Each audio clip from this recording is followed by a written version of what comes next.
या बहिणीची इज्जत तरी वाचवा.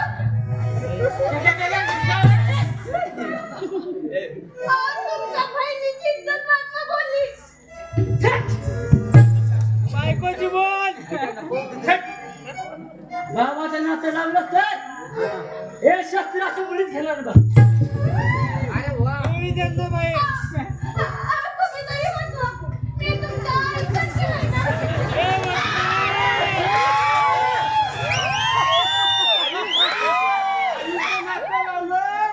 माझी बंदूक कशी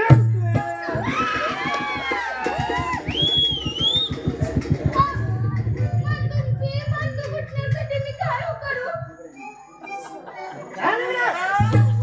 मला लग्नाला होकार दे. नाही नाही त्याच्या अगोदर मला